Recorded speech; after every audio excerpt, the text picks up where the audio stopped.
네, 반갑습니다. 네, 김나훈 목사입니다. 오늘 우리가 함께 이 시간에 살펴볼 본문 말씀은요, 여호수아 1장 1절로 9절입니다. 성경책을 갖고 계신 분들은 성경책을 펼쳐주시고, 또 앱으로 보실 분들은 또 앱을 여시고, 이것이든 저것이든 상관없습니다. 하나님 말씀을 우리가 볼 수만 있다면은 지금 이 시대에는 어떤 것이든 상관없는 것 같습니다. 여호수아 1장 1절로 9절입니다. 여호와의 종 모세가 죽은 후에 여호와께서 모세의 수종자 눈의 아들 여호수아에게 말씀하여 이르시되 내 종 모세가 죽었으니 이제 너는 이 모든 백성과 더불어 일어나 이 요단을 건너 내가 그들 곧 이스라엘 자손에게 주는 그 땅으로 가라. 내가 모세에게 말한 바와 같이 너희 발바닥으로 밟는 곳은 모두 내가 너희에게 주었노니 곧 광야와 이 레바논에서부터 큰 강 곧 유브라데 강까지 헷 족속의 온 땅과 또 해지는 쪽 대해까지 너희의 영토가 되리라. 내 평생에 너를 능히 대적할 자가 없으리니 내가 모세와 함께 있었던 것 같이 너와 함께 있을 것임이니라. 내가 너를 떠나지 아니하며 버리지 아니하리니 강하고 담대하라. 너는 내가 그들의 조상에게 맹세하여 그들에게 주리라 한 땅을 이 백성에게 차지하게 하리라.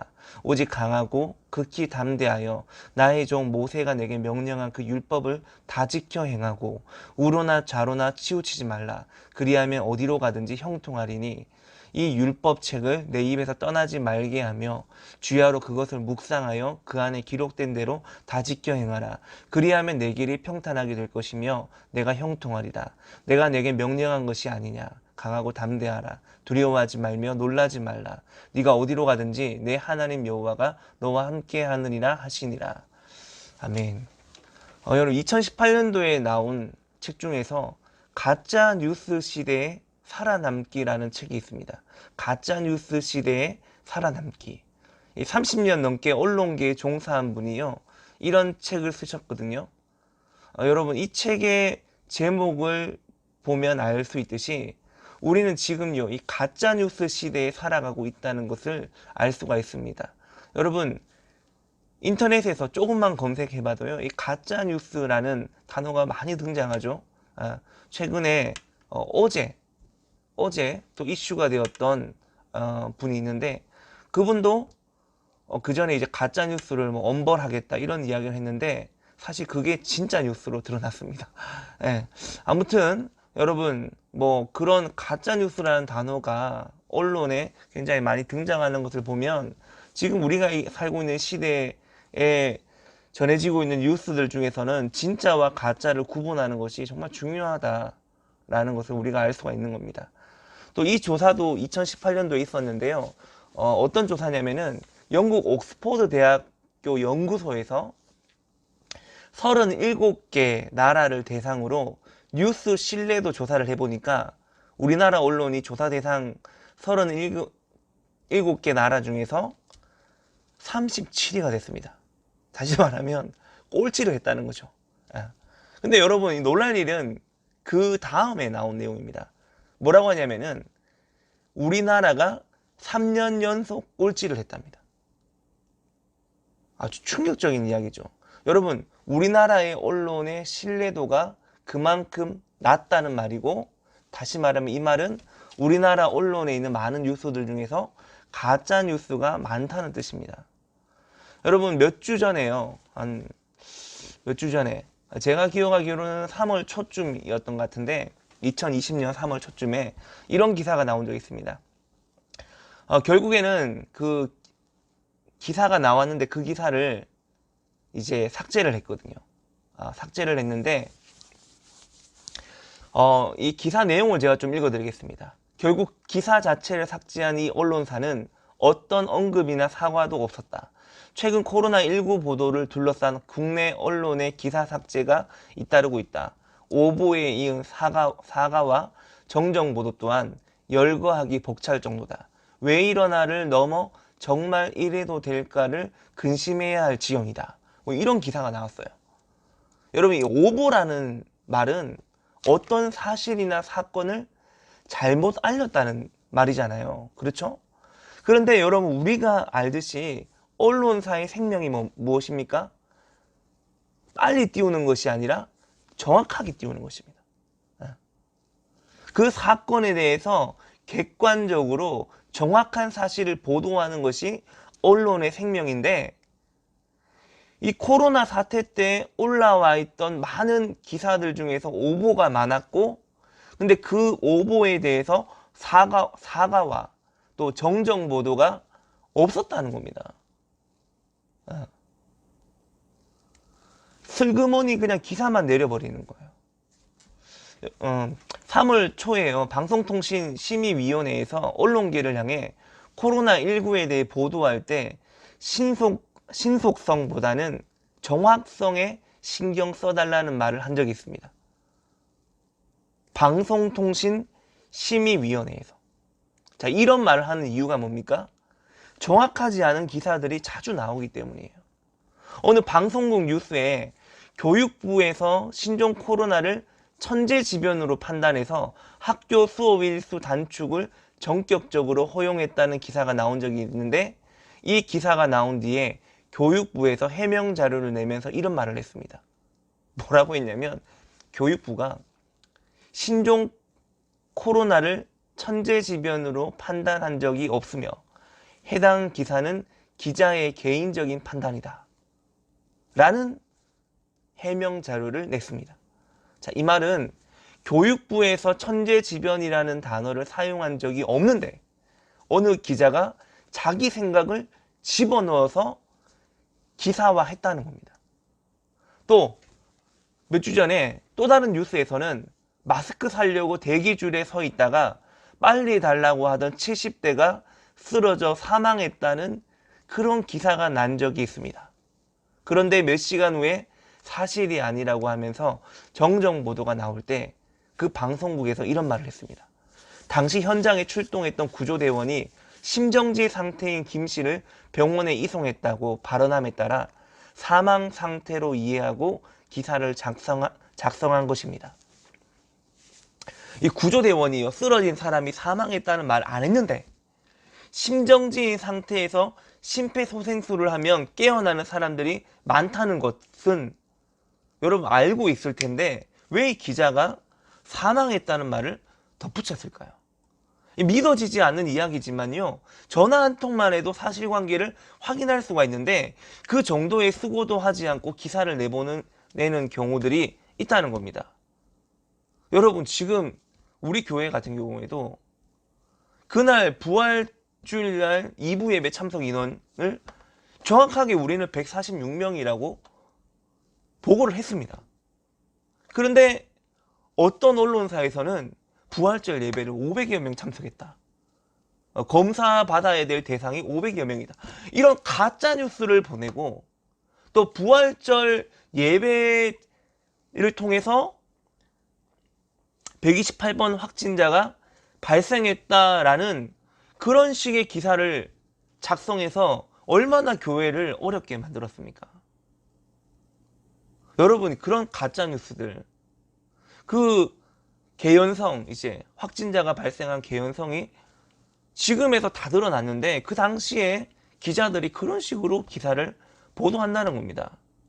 저도 며칠 전까지 기자들의 전화를 받았습니다. 그런데 기자들이 한결같이 정확성을 떠나서 자기 언론사를 홍보하거나 아니면은 조회수를 늘리거나 광고 수입을 늘리기 위해서 그런 식으로 기사를 쓰는 것 볼 때 참 저도 마음이 안타깝습니다. 불쌍하기도 하고요, 그분들이. 참 그렇죠. 그리고 또 이제 또 한 가지를 또 소개하자면은 사실 이건 믿어지지 않는 일인데요. 작년에 강원도에 큰 산불이 난 적이 있습니다. 그때 어느 방송국 뉴스 특보 시간에 취재 기자가 산불 현장인 고성에 뉴스를 내보낸 적이 있었습니다. 그런데 나중에 알고 보니까 그 기자가 방송을 내보낸 그 자리는요, 고성이 아니었습니다. 다른 도시였습니다. 몸은 다른 도시에 있으면서 고성에서 방송하는 것처럼 말했다는 겁니다. 그때 그 뉴스를 보던 사람들 중에 그런 일이 있으리라고 생각한 사람이 있었겠습니까? 아무도 없겠죠. 고성에 살고 있고 그 동네에 살고 있는 사람을 미 아니고서는 이거 어떻게 하겠습니까? 고성이 아니라 이제 다른 도시, 그 도시에 살고 있는 사람이 아니고서는 모르는 겁니다. 자, 여러분, 제가 무슨 말을 하냐 하면은 전 국민이 뭔가를 잘못 알고 있을 수 있다는 겁니다. 물론 사실 그대로 보도되는 일들이 더 많이 있겠지만 어떤 일들이 많이 일어나고 있기에 어떤 우리가 신뢰할 수 없는 그런 많은 일들이 일어나고 있기 때문에 여러분 지금 가짜뉴스 시대에 살아남기라는 이런 책이 나오고 있는 겁니다. 여러분 에베소서 4장 25절에 보십시오. 그런즉 거짓을 버리고 각각 그 이웃과 더불어 참된 것을 말하라. 거짓을 버리라라고 하는데 여러분 이것이 말처럼 쉽지 않은 시대입니다. 세상에 거짓이 너무 난무하다 보니까 진실하게 살면요 손해본다는 말들이 많습니다. 그렇지만 그리스도인들이 진실하게 살다가 손해보는 것은 하나님께 영광이 됩니다. 그리스도인다운 삶을 살다 보면 반드시 손해보는 일이 생길 수 있지만 이런 일은 길게 보면 손해보는 일이 아니에요. 손해본 것에 대한 하나님의 보상이 언젠가는 따라오게 되는 줄 믿습니다. 하나님 말씀대로 살아가는 자들에게 하나님이 이 땅에서 주시는 보상이 있습니다. 하나님의 보상이 아니더라도 계시록 19장 11절에 보면은 재림하시는 예수님의 이름을 뭐라고 부르냐면 충신과 진실이라고 부릅니다. 그리스도인들이 거짓을 버리고 참된 것을 말해야 하는 이유는 우리가 믿는 주님이 진실한 분이기 때문에. 그래서 그리스도인들은 어떤 환경에서도 참과 거짓에 대해 늘 민감해야 됩니다. 얼마 전에 어떤 기사를 보면서 무엇이 진실인지 몰라서 혼란에 빠진 적이 있습니다. 여러분 요즘 다들 어떤 마스크 쓰고 계십니까? 대부분이 식약처에서 인정하는 KF82나 KF94 제품을 사용하고 있습니다. 일회용 마스크 같은 경우에는 물론 이제 지금은 더 많이 보편화가 되어서 뭐 입만 가려주는 아주 얇은 그런 마스크, 수술용 마스크 비슷한 그런 것들도 지금 많이 쓰고 있고 또 면 마스크도 많이 권장하고 있는 분위기죠. 하지만 이런 분위기가 이렇게 진행된 지가 그렇게 오래되진 않았습니다. 불과 여러분 한 달 전까지만 해도 KF80과 KF94 제품을 사용했습니다. 이 KF 인증 마스크에는요 부직포 필터가 들어가 있는데 요즘 우리나라에 이 필터가 부족한 상태예요. 지금 이제 점점 더 많이 늘어나고 있는 상황이긴 합니다만. 그래서 이제 지금 이 정부에서도 94 제품에 들어가는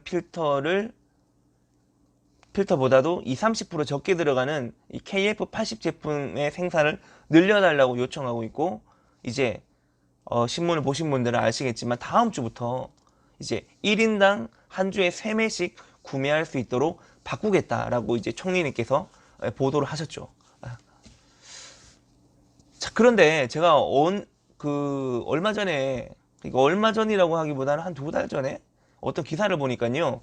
식약처는 그동안 KF80 제품의 바이러스 차단 효과를 인정하지 않았다.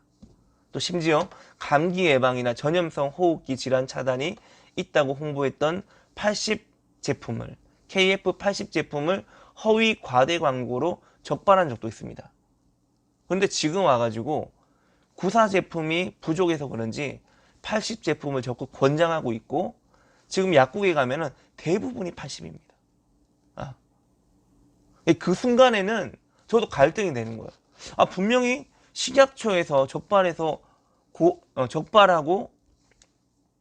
이제 과대 허위 광고로 이제 적발한 적이 있었던 그 마스크가 80인데 그 80이란 마스크를 정부가 권장하고 있고 약국에 버젓이 팔리는 것을 볼 때 야 이거 진짜 믿어도 되는 건가 라는 그런 의문이 들죠. 개인적으로는 또 불안하죠. 여러분 이런 것을 보면요 분명한 것이 하나가 있는데요. 정부에서 하는 말도 언론에서 하는 말도 언젠가는 변할 수 있다는 겁니다. 그리고 또 한 가지 중요한 것은요. 학생들이 배우고 있는 교과서도 마찬가지입니다.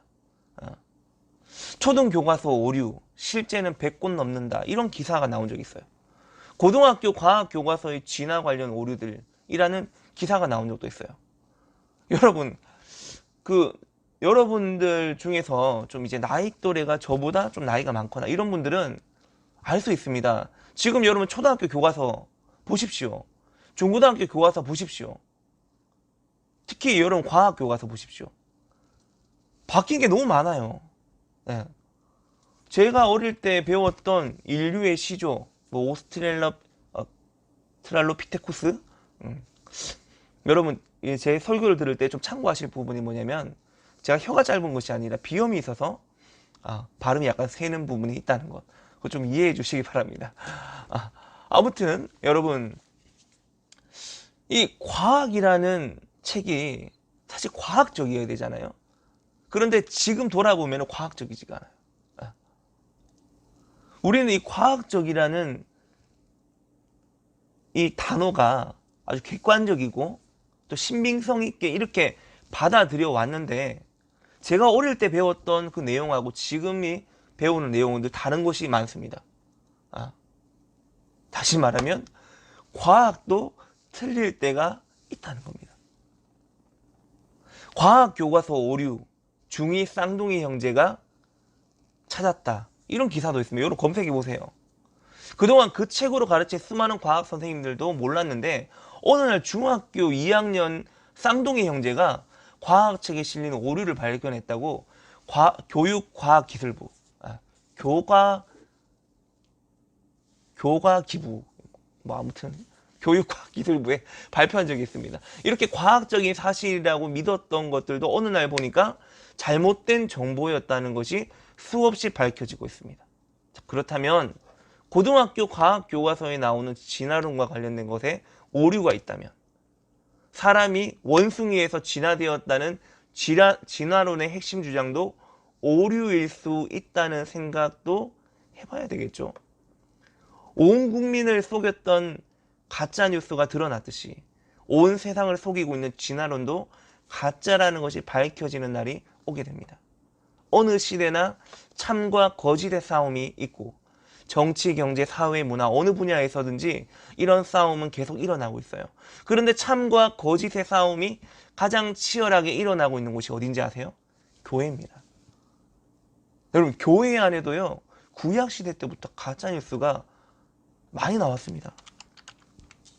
한번 살펴볼까요? 예레미야 28장 15절에 보세요. 예레미야 28장 15절에 보면 선지자 예레미야가 선지자 하나냐에게 이르되, 하나냐여 들으라, 여호와께서 너를 보내지 아니하셨거늘 네가 이 백성에게 거짓을 믿게 하는도다. 여러분, 선지자 예레미야가 선지자 하나냐에게 뭐라고 말하냐면, 자, 둘 다 선지자입니다. 자, 그런데 하나는 진짜인데 하나는 가짜라는 거예요. 예레미야 선지자의 말대로 하나냐는 여호와께서 보내지 않은 선지자입니다. 네가 이 백성에게 거짓을 믿게 하는도다. 여러분, 세상처럼 교회에도 거짓을 믿게 하는 사람들이 있어요. 하나님이 보내지 않은 선지자는 거짓을 믿게 하는 자입니다. 그런데 더 안타까운 것은요, 거짓을 분별하지 못하고 그대로 믿어버리는 경우가 교회 안에도 일어나고 있다는 겁니다. 네가 이 백성에게 거짓을 믿게 했다. 이 말은 하나냐가 하나님의 말씀이라고 하면서 전할 때 내게 주신 음성이 하나님이 내게 주신 하나님의 음성이다 라고 전하면서 그것을 들은 그 당시 백성들이 그대로 믿어버렸다는 겁니다. 하나냐가 자기 생각에서 나온 말을 전했는데도 말이에요. 그래서 요한일서 4장 1절에 보면 뭐라고 합니까? 영을 다 믿지 말고 오직 영들이 하나님께 속하였나 분별하라, 이런 말씀이 나오죠. 예레미야 23장 15절로 16절에 예레미야 23장 15절로 16절에 그러므로 만군의 여호와께서 선지자에 대하여 이와 같이 말씀하시니라. 보라, 내가 그들에게 쑥을 먹이며 독한 물을 마시게 하리니 이는 사악이 예루살렘 선지자들로부터 나와서 온 땅에 퍼짐이라 하시니라. 만군의 여호와께서 이와 같이 말씀하시되 너희에게 예언하는 선지자들의 말을 듣지 말라. 그들은 너희에게 헛된 것을 가르치나니 그들이 말한 묵시는 자기 마음으로 말미암은 것이요 여호와의 입에서 나온 것이 아니니라. 그래요. 그들이 말하는 묵시는 그들, 자 15절에 나오듯이 여러분 성경책을 펼치십시오. 예레미야 23장 15절입니다. 그들은 15절에 나오듯이 예루살렘에 있는 선지자들이에요. 여러분, 이단 교회를 다니는 선지자들이 아니라 예루살렘 성전에 있는 선지자들이라는 겁니다. 그런데 예루살렘 선지자들이 그들의 말을 듣지 말라고 하나님이 말씀하고 있습니다. 다시 말하면, 자, 예루살렘 선지자들인 그들의 말을 듣지 말라고 하나님이 말씀하고 있어요. 그들이 말하는 묵시는 자기 마음에서 나오는 것이고 여호와 입에서 나오는 것이 아니기 때문이에요. 자기 마음에서라는 말은 하나님 말씀에다가 자기 생각을 섞어버렸다는 거예요. 아까 전에 제가 말씀드린 70대 노인이 쓰러졌는 것. 심정지 상태에 심폐소생술을 했는데 기자가 뭐라고 했습니까? 사망했다고 써버렸어요. 자기의 생각을 섞어버렸습니다. 여러분, 이 기사 하나도 자기 생각을 섞어버리면 완전히 다른 이야기가 되잖아요. 하나님 말씀에 자기 생각을 섞어버리면 완전히 다른 이야기가 됩니다. 언론계 기자들이 보고 들었던 것을 그대로 전하지 않고 자기 생각을 살짝 집어넣듯이 하나님 말씀을 전하는 자들도 그럴 수 있다는 겁니다. 그래서 요한계시록 22장 18절에 보면 성경 말씀을 더하거나 제하지 말라는 경고의 말씀을 하고 있는 겁니다. 그래서 여러분 성경 말씀을 볼 때, 또 여러분이 들을 때 듣는 자들은 분별하는 능력이 필요하고요. 전하는 자들은 있는 그대로를 전해야 됩니다. 왜 자꾸 하나님 말씀을 섞어버립니까? 존 비비어 목사님이 쓰신 음성이라는 책이 있습니다. 여러분들 중에서 보신 분들이 있는지 모르겠는데 그 책에 보면 다음과 같은 말을 합니다. 존 비비어 목사님이, 하나님은 무척 다양한 방법으로 자녀들에게 말씀하신다. 하나님이 누군가를 통해 우리에게 말씀하실 때 그것이 하나님의 말씀인지를 어떻게 알 수 있는가? 하나님과 우리의 관계에 있어서도 이러한 분별은 꼭 필요하다 그래요. 여러분, 이 분별이라는 말이 나오죠. TV 뉴스도 분별할 줄 알아야 되겠지만 분별 중에 가장 중요한 것은 하나님의 말씀에 대한 분별입니다. 왜 그런가 하면은 하나님 말씀을 분별하지 못해서 이단에 빠지기도 하고, 신천지 보세요. 분별이 안 되니까 이단에 빠지는 거잖아요. 또 뿐만 아니라 하나님 말씀 분별하지 못하면 영원한 생명을 잃어버리게 되는 일들이 일어나기 때문입니다. 여러분, 마태복음 23장 15절에 보면요, 예수님이 서기관과 바리새인들에게 뭐라고 말합니까? 너희는 교인 한 사람을 얻기 위하여 바다와 육지를 두루 다니다가 생기면 너희보다 배나 더 지옥 자식이 되게 하는도다 그래요. 여러분, 교인이라는 말이, 교인이 되는 이유는 대부분 천국과 지옥 때문입니다. 여러분, 교인한 사람을 얻기 위하여, 자, 여러분, 교인한 사람을 얻기 위해서 우리가 그들에게 얼마나 많은 헌신을 합니까? 그 불신자들이, 또 믿음이 약한 자들이 진정한 하나님의 자녀가 되기 위해서 우리의 목회자들과 우리의 성도들이 얼마나 그 영혼에게 지극정성으로 사랑하고 섬깁니까? 그런데 이 서기관과 바리새인들은 교인한 사람을 하나님 자녀를 만든다고 해놓고서는 돌아서 보니까는 하나님 자녀를 만든 것이 아니라 그들보다 더 배나 지옥 자식이 되게 했다는 겁니다. 여러분, 서기관과 바리새인 같은 지도자를 만나게 되면 교인인 것 같지만 지옥에 가게 된다고 말씀하고 있습니다. 여러분, 이것이 얼마나 두려운 말씀입니까? 여러분, 이 당시의 정통은 서기관과 바리새인들이 정통이었습니다. 이 당시에. 예수님은 비주류였어요. 이 당시에. 근데 우리가 지금 알죠. 예수님이 주류가 되고 이들이 비주류가 된다는 거. 마태복음 15장 3절에 보면요, 이 서기관과 바리새인들을 향해 예수님이 뭐라고 말씀하시냐면, 너희는 어찌하여 너희의 전통으로 하나님의 계명을 범하느냐, 이렇게 말씀합니다. 너희의 전통이라는 말을 써요. 너희의 전통. 다시 말하면 무슨 말입니까? 너희 마음과 생각에서 나온 말씀이라는 거예요. 하나님의 말씀의 전통이 아니라 너희의 전통이라는 거예요. 서기관과 바리새인들도 하나냐 선지자처럼 하나님 말씀에다가 자기 생각을 덧붙여버린 겁니다. 사람의 생각을 덧붙여버린 거예요. 여러분, 순전하고 신령한 젖을 먹어야 살아갈 수 있는 교인들이 섞인 말씀을 먹어버린 겁니다. 여러분, 그것만큼 위험한 일이 교회 안에 없어요. 베드로전서 2장 2절에 보면 갓난아기들 같이 순전하고 신령한 젖을 사모하라 그랬죠. 이는 그로 말미암아 순전하고 신령한 젖인 하나님 말씀으로 말미암아 너희로 구원에 이르도록 자라게 하려 함이니라. 좀 전에 예수님이 말씀하신 교인들도 분명히 구원받은 자들입니다. 구원받았기 때문에 교인이라는 말을 하는 거예요. 그렇지만 구원받은 교인이 되었지만 그것이 전부가 아니라 베드로 사도가 말하듯이 구원에 이르도록 자라는 것이 남아 있다는 것을 모르는 경우가 허다하다는 겁니다. 사실은 교회 안에 허다합니다, 여러분. 구원받은 교인이 되었지만 그것이 전부가 아닙니다. 구원에 이르도록 자라는 것도 있습니다. 베드로전서 1장 1절로 2절에 보면 잘 나와 있어요. 베드로 사도는 지금 예수 그리스도의 핏부림을 얻기 위하여 택하심을 받은 자들에게 구원에 이르도록 자랄 수 있도록 순전하고 신령한 것이 하나님 말씀을 사모하라고 말씀하고 있습니다. 성경은 구원받은 자들에게, 구원받은 교인들에게 구원에 이르도록 자라야 한다는 말을 하고 있습니다. 이것이 신약 성경에서 말하는 구원론의 핵심인데 안타깝게도 이런 말씀을 모르는 경우가 너무 많아요. 우리는 개인적인 구원의 확신을 가지고 있으면 다 천국 가는 걸로 알고 있습니다. 물론 여러분 그건요, 반은 맞고 반은 틀린 거예요. 여러분 구원의 확신이 정말 중요합니다. 하나님의 자녀된 정체성이 정말 중요합니다. 그런데 그것이 전부가 아닙니다.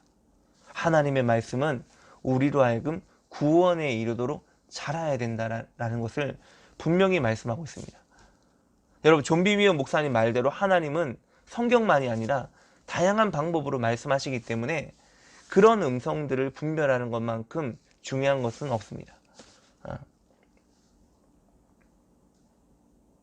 하나님의 다양한 음성 중에 대표적인 것이 사도행전 2장 17절에 나오는 예언과 환상과 꿈이죠. 하나님이 말씀의 모든 육체에 성령을 부어주시는 이유가 뭐냐면 예언하고 환상을 보고 꿈을 꾸게 하기 위해서라고 말씀합니다. 하나님의 음성 중에 가장 중요한 것은 성경 66권이지만요. 하나님은 성경만이 아니라 예언이나 환상이나 꿈과 같은 다양한 음성을 우리에게 말씀하고 싶어 하십니다. 자, 이런 다양한 음성 중에 어떤 음성을 들었는지 가장 중요한 것은 그것이 정말 하나님의 음성인지에 대한 분별이에요. 존비 위엄 목사님의 음성이라는 책에 보면 이런 말씀이 있습니다. 나는 지난 20년간 주님이 이렇게 말씀하셨습니다 라고 시작하는 말을 수없이 들었다. 하지만 그 중에서 진짜로 밝혀진 것은 한 손에 꼽을 정도다. 네, 제가 지금 이 설교의 노조가 지금 이제 이 다양한 음성으로 이제 넘어오는데, 자, 여러분 우리가 처음에 앞에서 살펴봤을 때 하나님 말씀을 살펴봤고, 이제는 하나님 말씀인 성경 말씀, 하나님이 전하신 그대로 우리가 전해야 된다는 걸 살펴봤고, 지금 제가 전하는 건 뭐냐면은 하나님이 우리에게 말씀하시는 것이 성경 66권만이 아니라 예언과 환상과 꿈, 하나님의 다양한 음성이 있다는 겁니다. 자, 그런데 이 존비 위엄 목사님이 20년간 사역하면서 주변에 많은 사역자들이 있었는데 그 사역자들이 주님이 이렇게 말씀하셨습니다. 목사님에게 뭐라고 말씀하셨습니다. 라고 말씀했는 그 들은 예언의 말씀들 중에서 진짜로 밝혀진 것은 손에 꼽을 정도다. 라고 이야기했습니다. 자, 그렇다면 여러분, 자, 이 말은 누군가가 존비 위엄 목사님에 대한 예언적 말씀을 하나님께 들었다고 전해 주었을 때 진짜가 많았다는 겁니까? 가짜가 많았다는 겁니까? 가짜 예언이 더 많았다는 겁니다. 그래서 예언을 받을 때 우리가 분별하는 것도 굉장히 중요합니다. 우리가 그냥 마냥 덮어놓고 다 아멘 할 수 있는 건 아니에요. 내 영의 공명이 되고 내에게도 믿음이 오고 이런 예언들은 우리가 취해야 되지만 나머지는 그냥 변기에 넣고 내려버리는 게 좋습니다. 누군가가 내게 찾아와가지고 나에 대한 환상을 보았고 어떤 꿈을 꿨다고 해서 다 믿으면 안 돼요. 예언이나 환상이나 꿈을 통해 하나님의 음성을 듣는 것은 내가 원한다고 해서 가능한 일이 아닙니다. 그렇지만 성경 66권을 통해 하나님의 음성을 듣는 것은 내가 원하고 노력하는 만큼 가능한 일입니다. 이게 분명한 차이입니다, 여러분. 그래서 성경이 기록된 계시와 예언이나 환상이나 꿈을 통해 오는 이런 직간접적인 이런 계시들, 이건 잘 구분해야 됩니다, 여러분. 우리가 성경 말씀을 통해서 하나님의 음성을 듣는 것은 내가 성경 말씀을 많이 읽고 또 하나님 말씀 앞에 많이 머물고 성경 말씀 많이 묵상함을 통해서 내가 하나님의 음성을 더 자주 들을 수 있습니다. 분명히 하루에 10분 성경을 보는 사람하고 하루에 1시간 이상 성경 보는 사람하고 하나님이 주신 음성은 다릅니다. 완전히 다르겠죠, 여러분. 호세아 6장 3절에 보면요, 이런 말씀이 있죠. 우리가 여호와를 알자. 힘써 여호와를 알자. 여러분, 하나님을 알아가는 가장 중요한 방법이 뭡니까? 성경 66권입니다. 예언이나 환상이나 꿈보다 더 중요한 게 뭡니까? 하나님 말씀입니다. 성경은 모든 시대, 모든 그리스도인들에게 주시는 하나님의 음성이에요. 성경을 통해 하나님의 음성을 듣는 훈련을 평소에 해두어야 존비비어 목사님 말씀처럼 누군가가 예언이나 환상이나 꿈에 대한 이야기를 하면서 내게 다가올 때 내가 그것을 진짜인지 가짜인지 분별할 수 있습니다. 모든 분별의 기준과 잣대는 하나님 말씀입니다. 그래서 여러분, 늘 평상시에 우리가 말씀을 즐겨 읽어야 됩니다. 요즘 제가 좀 하는 건 뭐냐면은 마냥 덮어놓고 성경만 많이 읽지 않습니다. 오히려 이제 제가 다른 책들을 보는 시간들이 있고 오히려 제가 다른 번역본들을 보는 시간들이 있습니다. 왜냐하면 개역 개정 성경으로만 이해할 수 있는 구절들의 한계가 있습니다. 조금 이제 저는 좀 그런 걸 좀 느껴요. 그냥 읽으면은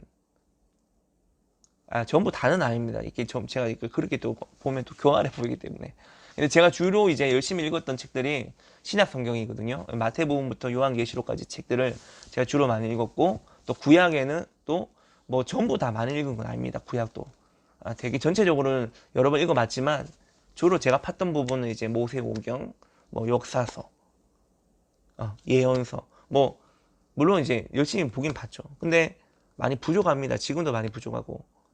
근데 지금 와서 제가 느낀 건 뭐냐면은 마냥 개역개정 성경만 많이 읽어서는 안 되겠다라는 생각이 많이 들어요. 왜냐면 이 쉬운 성경이든지 메시지 성경이든지 뭐 우리말 성경이든지 현대인의 성경이든지 이런 성경을 보면은 번역을 아주 쉽고 재밌고 이렇게 직관적으로 잘 해놓은 그런 번역들이 많이 있어요.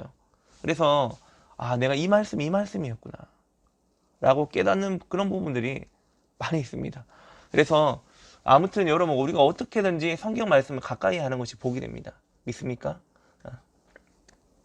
자, 오늘 본문으로 돌아가서요. 오늘 본문에 보면은 여호수아가 이스라엘 지도자가 되어 가나안 정복을 앞두고 있을 때 하나님이 나타나셔서 이런 말씀을 합니다.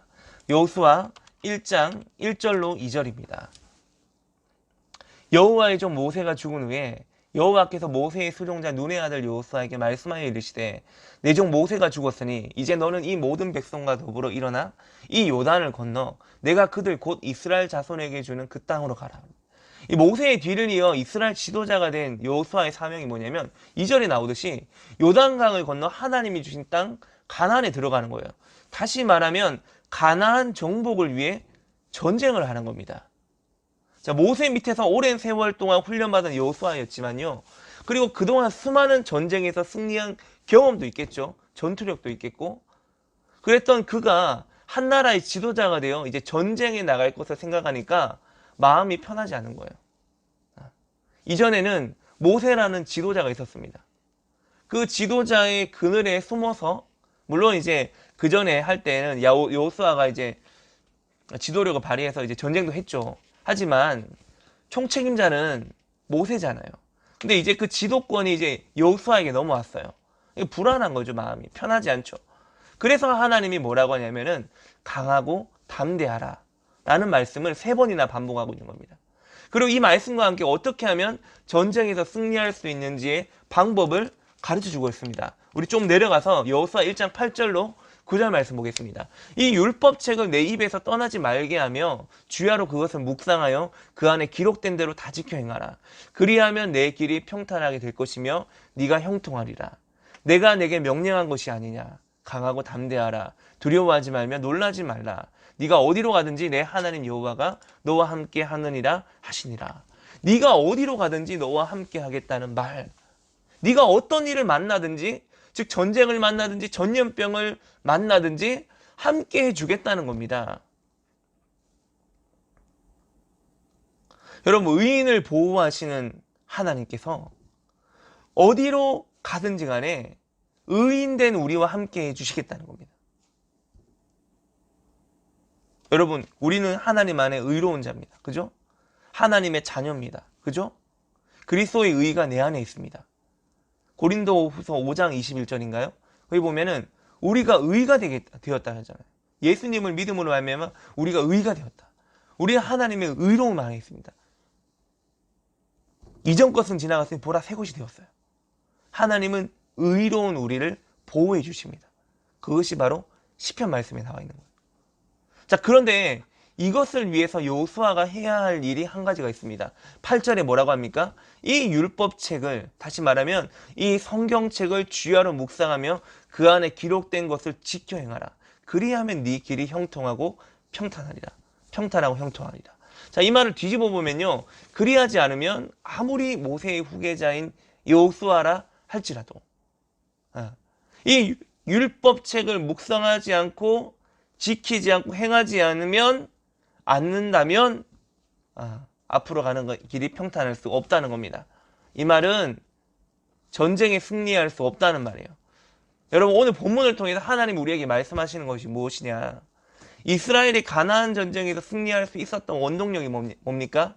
이스라엘의 지도자가 모세에게 훈련받은 여호수아였다라는 것이 아니라 여호수아가 전쟁터에서도 주야로 성경을 읽고 그 말씀을 지켜 행하는 삶을 살았기 때문에 승리할 수 있었다는 것입니다.